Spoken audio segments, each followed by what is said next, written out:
Reggie and Roo have adventures for you.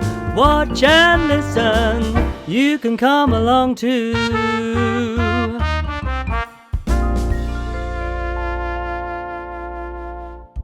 Hi again. Today's chapter is called I Tried Not to Be. Do you remember how yesterday the man next door found out that Sarah was the little girl that he was looking for? Wonder what happens next. It was pretty comfortable, Mrs. Carmichael, who explained everything. She was sent for at once and came across the square to take Sarah into her warm arms and make clear to her all that had happened. The excitement of the totally unexpected discovery had been temporarily almost overpowering to Mr. Carrisford in his weak condition. "Upon my word," he said faintly to Mr. Carmichael, "when it was suggested that the little girl should go into another room, I feel as if I do not want to lose sight of her." "I will take care of her," Janet said, "and Mama will come in a few minutes." And it was Janet who led her away. "We're so glad you're found. You don't know how glad we are that you are found." Donald stood with his hands in his pockets and gazed at Sarah with reflecting and self-reproachful eyes. "If I'd just asked what your name was when I gave you my sixpence, you would have told me it was Sarah Crewe, and then you would have been found in a minute." Then Mrs. Carmichael came in. She looked very much moved and suddenly took Sarah in her arms and kissed her. "You look bewildered, poor child, and it is not to be wondered at." Sarah could only think of one thing. Was he the wicked friend? "Oh, do tell me." Mrs. Carmichael was crying as she kissed her again. She felt as if she ought to be kissed very often because she had not been kissed for so long. "He was not wicked, my dear. He did not really lose your papa's money. He only thought he'd lost it. And because he loved him so much, his grief made him so ill that for a time he was not in his right mind. He almost died of brain fever. And long before he began to recover, your poor papa was dead. And he did not know where to find me. And I was so near." Somehow she could not forget that she had been so near. "He believed you were in a school in France, and he was continually misled by false clues. He looked for you everywhere. When he saw you pass by looking so sad and neglected, he did not dream that you were his friend's poor child, but because you were a little girl too, he was sorry for you and wanted to make you happier. And he told Ramdas to climb into your attic window and to try to make you comfortable." Sarah gave a start of joy. Her whole look changed. "Did Ramdas bring the things? Did he tell Ramdas to do it? Did he make the dream come true?" "Yes, my dear. He is kind and good, and he was sorry for you, for little lost Sarah Crewe's sake." The library door opened and Mr. Carmichael appeared, calling Sarah to him with a gesture. "Mr. Carrisford is better already. He wants you to come to him." Sarah did not wait. When the Indian gentleman looked at her as she entered, he saw that her face was all alight. She went and stood before his chair with her hands clasped together against her breast. "You sent the things to me," she said joyfully. "The beautiful, beautiful things. You sent them." "Yes, poor child, I did," he answered. He was weak and broken with long illness and trouble, but he looked at her with the look she remembered in her father's eyes, that look of loving her and wanting to take her in his arms. It made her kneel down by him, just as she used to kneel by her father when they were the dearest friends in the world. "Then it is you who are my friend. It is you who are my friend," she said, and she dropped her face on his thin hand and kissed it again and again. "The man will be himself again in 3 weeks," Mr. Carmichael said to his wife. "Look at his face already." In fact, he did look changed. Here was the little missus, and he had new things to think of and plan for already. In the first place, there was Miss Minchin. She must be interviewed and told of the change which had taken place in the fortunes of her pupil. Sarah was not to return to the seminary at all. The Indian gentleman was very determined upon that point. She must remain where she was, and Mr. Carmichael should go and see Miss Minchin herself. "I am glad I did not need to go back. She'll be very angry. She does not like me, though perhaps it is my fault because I do not like her." But oddly enough, Miss Minchin made it unnecessary for Mr. Carmichael to go to her by actually coming in search of her pupil herself. She'd wanted Sarah for something, and on inquiry had heard an astonishing thing. One of the housemaids had seen her steal out of the area with something hidden under her cloak, and had also seen her go up the steps of the next-door house. "What does she mean?" cried Miss Minchin to Miss Amelia. "Oh, I don't know, I'm sure, sister, unless she has made friends with him because he lived in India." It would be just like her to thrust herself upon him and try to gain his sympathies in such an impertinent fashion, said Miss Minchin. She must have been in the house for 2 hours. I will not allow such presumption. I shall go and inquire into the matter and apologise for her intrusion.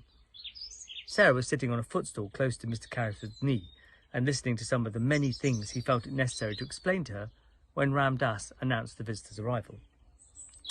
Sarah rose involuntarily and became rather pale, but Mr. Carrisford saw that she stood quietly and showed none of the ordinary signs of child terror.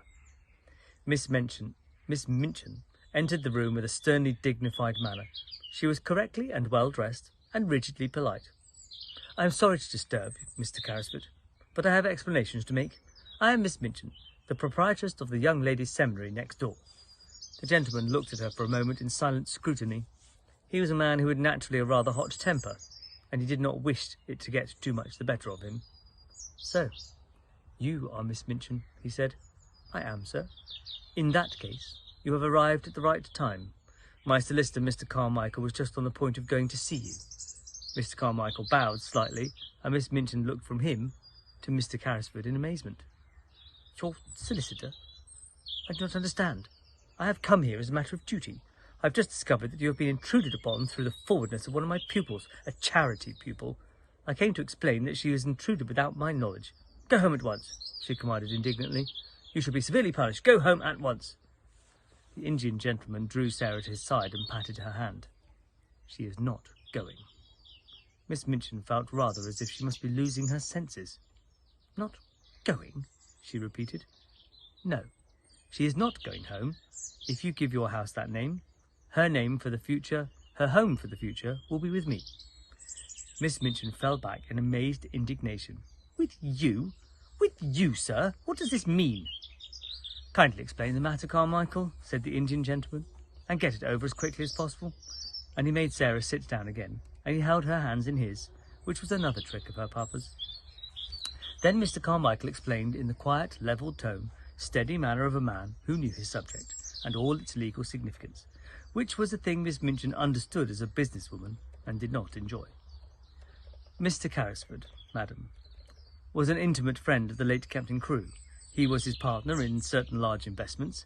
The fortune which Captain Crewe supposed he had lost has been recovered, and is now in Mr. Carrisford's hands. The fortune? Cried Miss Minchin, and she really lost colour as she uttered the exclamation. Sarah's fortune? It will be Sarah's fortune, replied Mr. Carmichael rather coldly. It is Sarah's fortune now. In fact, certain events have increased it enormously. The diamond mines have retrieved themselves. The diamond mines? Miss Minchin gasped. If this was true, nothing so horrible she felt had ever happened to her since she was born. The diamond mines, Mr. Carmichael repeated, and he could not help adding with a rather sly, unlawyer-like smile, there are not many princesses, Miss Minchin, who are richer than your little charity pupil, Sarah Crewe.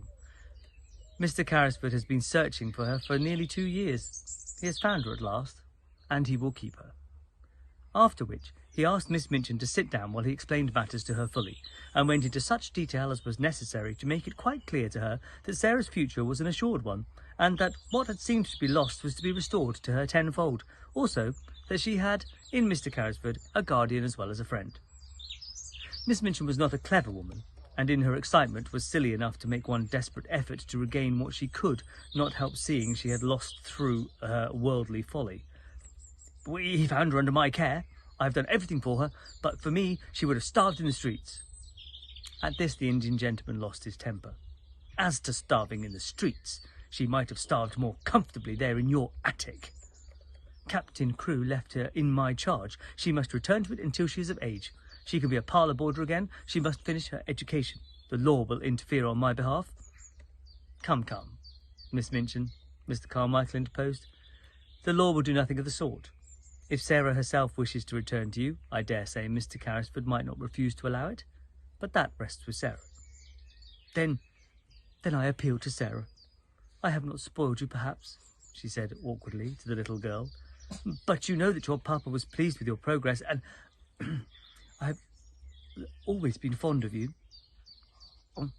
Sarah's green-grey eyes fixed themselves on her with the quiet, clear look Miss Minchin particularly disliked. Have you, Miss Minchin, she said. That was the arrival of Reg. I should just readjust my cap. Have you, Miss Minchin? I did not know that. Miss Minchin reddened and drew herself up. Well, you ought to have known it. But children unfortunately never know what is best for them. Amelia and I always said you were the cleverest girl in the child in the school. Will you not do your duty to your poor papa and come home with me? Sarah took a step toward her and stood still. She was thinking of the day when she had been told that she belongs to nobody and was in danger of being turned into the street. She was thinking of the cold, hungry hours she had spent alone with Emily and Melchizedek in the attic. She looked Miss Minchin steadily in the face. You know why I will not go home with you, Miss Minchin. You know quite well. A hot flush showed itself in Miss Minchin's hard, angry face. You will never see your companions again. I will see that Ermengarde and Lottie are kept away. Mr. Michael stopped her with polite firmness. Excuse me. She will see anyone she wishes to see. The parents of Miss Crewe's fellow pupils are not likely to refuse her invitations to visit at her guardian's house. Mr. Carrisford will attend to that. It must be confessed that even Miss Minchin flinched. This was worse than the eccentric bachelor uncle who might have had a peppery temper and be easily offended at the treatment of his niece. A woman of sordid mind could easily believe that most people would not refuse to allow their children to remain friends with a little heiress of diamond mines. And if Mr. Carrisford chose to tell certain of her patrons how unhappy Sarah Crewe had been, many unpleasant things might happen. You have not undertaken an easy charge, she said to the Indian gentleman. You will discover that very soon the child is neither truthful nor grateful. I suppose, she says to Sarah, that you feel now that you are a princess again. Sarah looked down and flushed a little, because she thought her pet fancy might not be easy for strangers, even nice ones, to understand at first. I tried not to be anything else. Even when I was cold and hungriest, I tried not to be. Well, now it will not be necessary to try, said Miss Minchin acidly, as Ramdas salaamed her out of the room. Miss Minchin returned home, and going to her sitting room, sent at once for Miss Amelia. She sat closeted with her all the rest of the afternoon, and it must be admitted that poor Miss Amelia passed through more than one bad quarter of an hour. She shed a good many tears and mopped her eyes a good deal. One of her unfortunate remarks almost caught her sister to snap her head entirely off, but it resulted in an unusual manner. I'm not as clever as you, sister. I'm always afraid to say things to you for fear of making you angry. Perhaps if I were not so timid, it would be better for the school and for both of us. I must say I've often thought it would have been better if you'd been less severe on Sarah Crewe, and had seen that she was decently dressed and more comfortable. I know she has worked too hard for a child of her age, and I know she was only half fed. How dare you say such a thing? Exclaimed Miss Minchin. I don't know how I dare, Miss Amelia answered with a kind of reckless courage.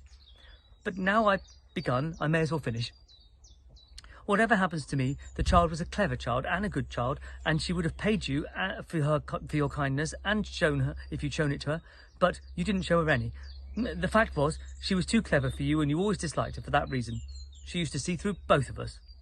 Amelia! Gasped her infuriated elder sister, looking as if she would box her ears and knock her cap off, as she'd often done to Becky.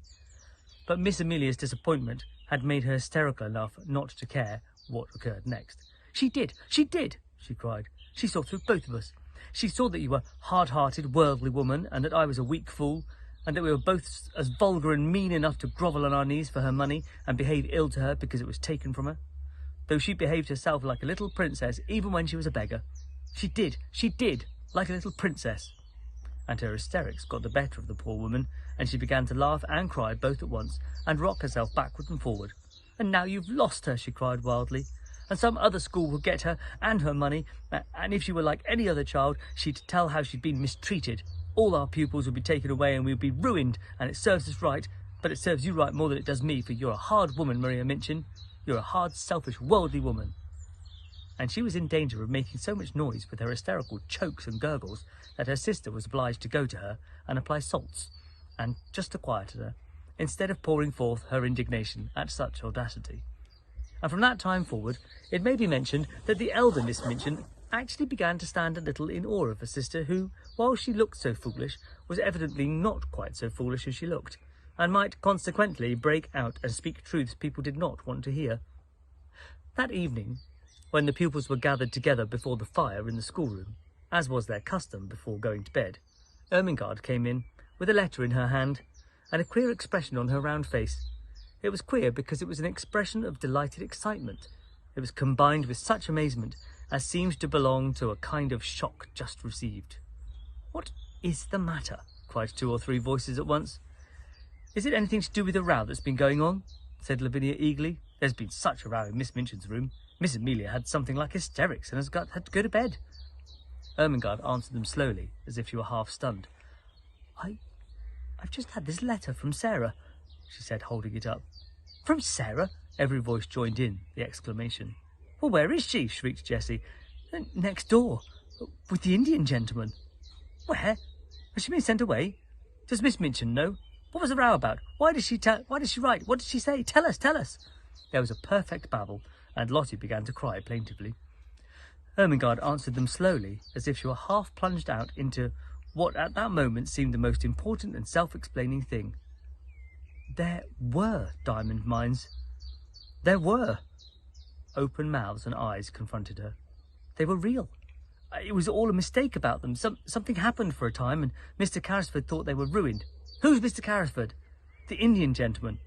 And Captain Crewe thought so too, and he died. And Mr. Carrisford had brain fever and ran away, and he almost died. And he did not know where Sarah was. And it turned out that there were millions and millions of diamonds in the mine, and half of them belonged to Sarah.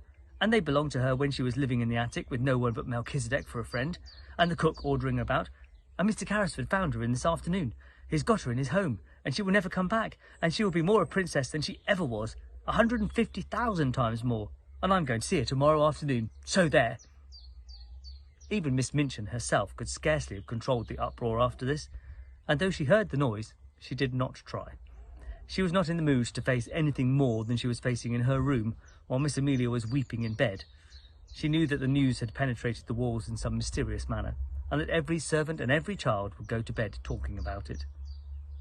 So until almost midnight, the entire seminary, realizing somehow that all rules were laid aside, crowded round Ermengarde in the schoolroom and heard, read and reread the letter containing a story which was quite as wonderful as any Sarah herself had ever invented, and which had the amazing charm of having happened to Sarah herself and the mystic Indian gentleman in the very house next door. Becky, who had heard it also, managed to creep upstairs earlier than usual.